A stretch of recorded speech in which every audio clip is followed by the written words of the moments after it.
This is In the Black with T. Dallas Smith. Conversations with trailblazers, glass ceiling breakers, and champions for change who inspire and cultivate leaders every day.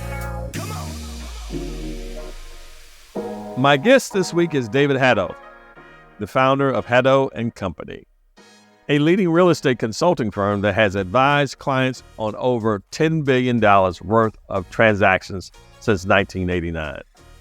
David has over 40 years of experience in the real estate industry.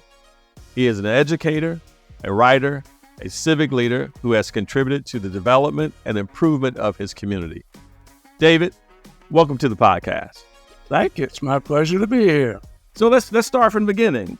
What inspired you to start your own real estate consulting firm in 1989? Fair question. I had been with a firm known as Haddow Associates out of New York City that had an office in Atlanta and got in the consulting business that way, worked there 7 years, and always had a itch, for whatever reason, I couldn't tell you why, to have my own business someday. Part of it is my dad was a surgeon, and he was in solo practice. That was my role model as far as a quasi-business person. Yes. And so I just had a deep-seated desire to do that. After 7 years, I felt like I'd reached a point where I had two people working with me, and the three of us left to start Haddow Company in 1989. Oh, very cool. In 1989. Who were your first clients, and how did you get started? Interestingly enough, when we started, we literally started July 1st of 89, and we moved down the street from Peachtree Center to the Hurt Building. So we literally left Haddow on a Friday, reopened as Haddow Company on Monday. And we were in the middle of assignments, of course, at that time. So there was work that we completed at Haddow Company on Landauer's letterhead as we parted in very good terms. And so we finished up that work. My anticipation was, as a startup business, we would struggle a little bit initially to find customers, and that we really needed to depend on relationships we already had established at Landauer.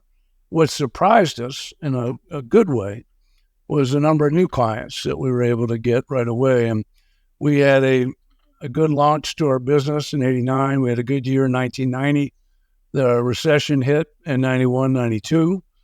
Fortunately, we kept the money in the bank. So we got through that just fine, and have been doing pretty well ever since. Yeah. It's funny. David and I actually served on Georgia State's foundation board together. We were both on the real estate committee, so I really got to know him there. I also knew him just as a consultant in the marketplace. He was the go-to guy for a lot of complicated problems. Talk about some of those complicated problems and companies that you worked with. What's a couple of them that may stand out to you that you're really proud of? I'd say one of the ones I'm most proud of happened early on in our tenure as a business. We were hired by the Fairleigh Poplar Task Force in 1990, so just less than a year after we opened up, to do a revitalization plan for the Fairleigh Poplar district downtown. And one of the things we did differently, I think, than some consultants do, is we approached it in pursuit of a market-based solution. We felt like to really solve the problem of bringing new life into that area, we had to come up with some ideas that were reality checked, that made sense. And we, ironically, you mentioned Georgia State a minute ago, were convinced that Georgia State University might be the key to that as a big anchor tenant downtown that had expansion needs. And we were successful at convincing the School of Music to move into the Rialto Theater. And one of the reasons I always kind of herald that as something I'm very proud of is because it was community-based, and the task force was comprised of property owners, real estate people, merchants in Fairleigh Poplar, and that was our client. And so it was gratifying to do something that helped uplift an area that was clearly in a downward spiral at that time and has prospered ever since. So that's an example where our work is, as you probably know, extremely diverse. We work for families, we work for developers, we work for institutions that own real estate, banks, etc. But the one common denominator is problem solving. People come to us because they have a set of circumstances that they're wrestling with, and there's some unknowns that they want clarity on. And our job is to provide objective, independent counsel to help them, find the best outcome, the best solution. So one of the things that's unique about our company is we are a licensed real estate company in addition to a consulting firm, which means that we have the capacity to do transactions and certain assignments that we work on, and there are 3 right now that are active, went from being a consulting assignment initially, developing a strategy for what to do with the property, and then evolved into a disposition.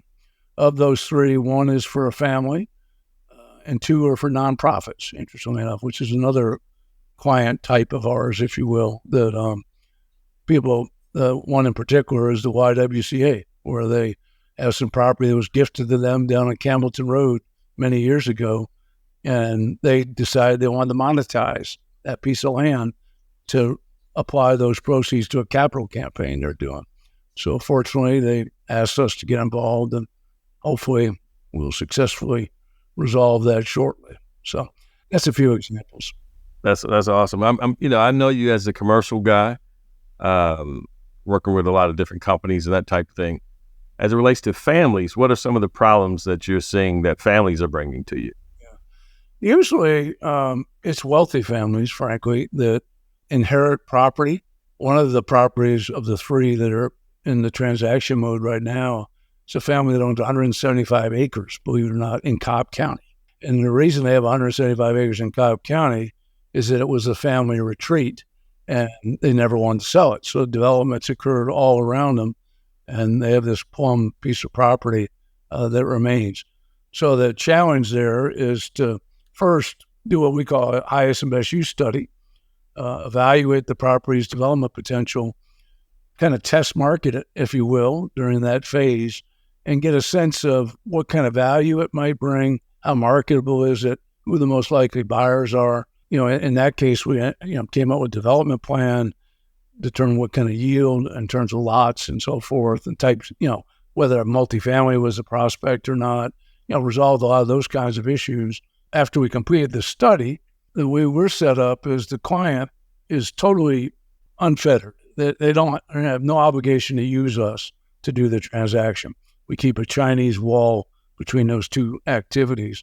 But oftentimes, because we've developed a trust and a knowledge of the property, they come back to us, which they did in that case, and asked us to market it. So we put it out to bid, had 5 offers from significant residential developers, picked one, and that's the road we're on right now. So that it's typically land, but it's not just land. I mean, we even did a disposition for a girls' camp a few years ago because a friend of mine knew the director of the camp. Camp was struggling. They were trying to figure out what to do with it, and they really were at the point where they were ready to dispose of it, but they wanted to ensure that it would remain a camp.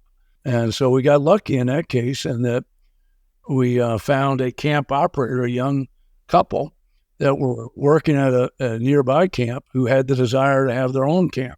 They were able to get financial backing to buy it. And so, once again, that was a case where they called us. I said, look, I don't know anything about girls' camps. I guess we can learn. And we did. And just to give you an example, the way we learned in that case was the fundamental question we had to address out of the box was this camp struggling because there was a camp problem, or was it a camping problem? Meaning it was the industry as a whole that was in dire straits, or was it just this particular camp for whatever reason? In addition to looking obviously very carefully at the operation of our camp, we also did a survey of 10 other girls' camps nearby. And what we found out was they were all doing great. So that convinced us that this could be a viable concern. It just needed revitalized marketing. It needed different leadership, et cetera. Anytime you can, and I know you talk about in your book, expand your knowledge base, be exposed to things you don't know about already, that's stimulating. Well, it seems that you have a knack for teaching anyway. Are you still doing some part-time teacher at Georgia Tech? Yes. What do you see as the future for the younger folks coming behind us in this industry, which brings, I'm going to ask another question about your son, but Right. general question first. At Georgia Tech, I've taught there off and on since 1985, so a long time. But in the city planning program, the core, I have my master's from there in city planning. And what happened was in 85, a former professor called me up and said, I know you're in the real estate business. We would like to introduce a real estate course to our curriculum, mainly so the planners understood a little bit the other side of the fence. They're dealing with developers, help them understand the mindset, the process, etc. So they asked me to teach the class, and I did it that first year in 85. They decided they wanted to rotate professors. So I went to Georgia State and said, look, I've designed this class last year, enjoy doing it again. So I started Georgia State from 86 to 2013, and you spoke into that class years ago. And then Georgia Tech asked me to come back a few times. I finally relented in 99. So I've been back at Tech since 1999.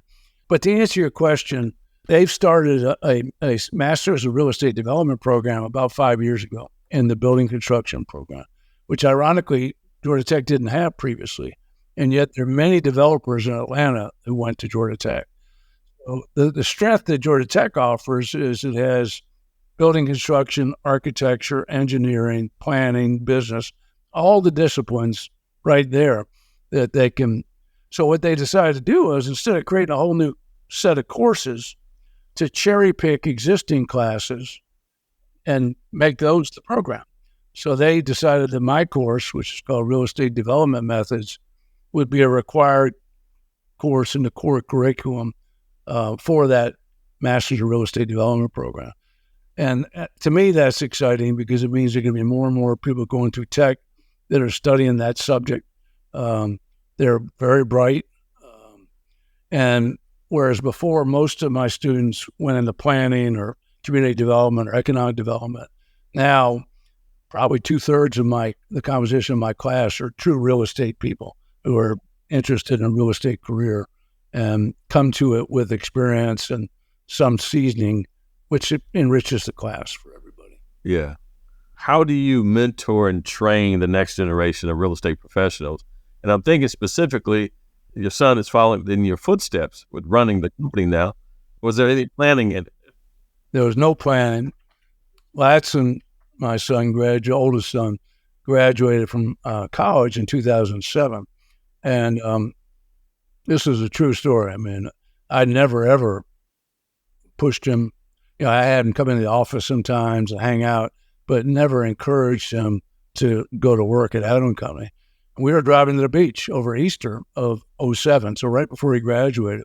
And for whatever reason, it was just the two of us in the car. And he said, Dad, when I graduate, I'd kind of like to start at Haddow Company. And of course, I was thrilled to death, but tried to conceal it. What I said to him at the time, I said, Lasson, I'm really glad you're doing that, but I don't want you to feel burdened by that. I don't want you to feel like it's an obligation, and I certainly don't want you to do it or continue to do it if you're not happy with it. So just know that anytime you don't like it anymore, you have no obligation to stay. So he started August 1st of 07, which of course was an interesting time to start. But looking back on it, was probably the best time to start because we were still riding high, but just barely. And then he rode it all the way down with everybody. So he got to see that. And I think that was as good an education as he could get. And he's been there now, I guess in a week or so, 16 years. It's he and Chris Hall, just to make one minor correction, co-managing partners. Chris has been with the firm 22 years, Lasson's been there 16. So what we've got, to further answer your question, Dallas, the composition of our firm is just 4 people. And I would count myself because I'm retired. It's Latson and Chris, 2 senior principals, and then there are 2 younger guys that are recent graduates of Georgia and Kennesaw State. And so they're being trained from the ground up. I mean, they came to work there with very little background. I think I've learned a lot because they get such broad exposure in our firm. So I think that's exciting. And we also try to bring interns in from time to time for the same reason, to to give others an opportunity to just get that kind of exposure. But more than anything else, I think, I like to think anyway, through my teaching activities, and I don't teach at Georgia State anymore. I stopped after 2013. I've had some impact on kids, and the fun part is you run into them all over the place. It's interesting to follow their careers and see how things go. And so, some of them have become clients, which is always a good thing. Oh, that's a beautiful thing. That's a beautiful thing. Thanks for sharing that. All right, hang on, David. We have to stop here, but coming up in the second part of my talk with David Haddow, the founder of Haddow Company, David shares what you need to succeed in real estate. Exposure to a lot of facets of the business, number one. Number two, a mentor who takes a personal interest in you. Number three, working hard and just having an innate curiosity about them. This has been In the Black with T. Dallas Smith. To find out how you can change the dominant narrative in the commercial real estate industry and challenge the status quo to improve the lives of others, go to tdsintheblack.com. In the Black with T. Dallas Smith is a production of Forbes Books.